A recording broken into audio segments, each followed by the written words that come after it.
Good morning, I'm Sharaad Kuttan and welcome to BFM's Morning Headlines. It is the 11th of February. The case of the Malaysian couple held in Sweden continues. They were charged yesterday and they're expected to go to trial on the 15th of the month. So you've had several newspapers carrying that. Couple charged in Sweden, says New Straits Times, pretty straightforward. Berita Harian goes, it's much more kind of heart-rending kind of headline.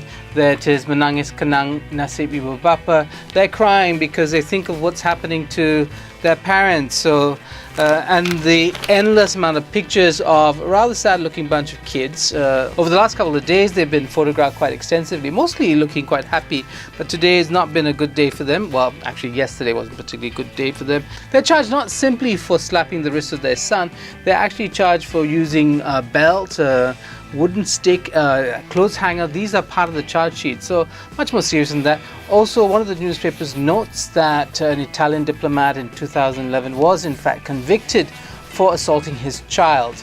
So Malaysia is not unique in this situation. That also caused some sort of a tension between Italy and Sweden. Now there you have the same story in the front pages of Utusan Malaysia. Now also is the Malay Mail. It's not about a breaking news story, but this time with one that reflects concerns about this tone of Malaysian politics. You think of the Teresa Kok issue, lots of little storms in teacups blown out of proportion that really lowered the tone and register of Malaysian politics. So stop being petty. It vox pops with Malaysians on the street talking about how they view politicians. No politicians named, no political parties named, just general views of politicians in Malaysia. Now back to the Kajang story. Hukum Why Bila Tak Jawatan is in fact a reference to Kajang. It's Gerakan News said that elected officials who force a by-election should be fined by the Elections Commission. Also in the news is Anwar Ibrahim and whether he faces possible charges over early campaigning. Sina Harian has a strange Harian Metro headline there. It's Pokok Petai Menangis, which means a petai tree is crying. Now, so weird sounds coming from a tree and apparently sap that looks like tears. Very, very Harian Metro there. The Sun has EPF cheer, but actually it's a bit premature because this is expected to be declared. 6.4%, the highest in 10 years, is expected to be declared. That's dividends, but it's not come to pass yet. So there's a source story. It's not based, so EPF cheer might be premature. What is not premature is the Star's headline about rebates for tax if you hand in or file your taxes early.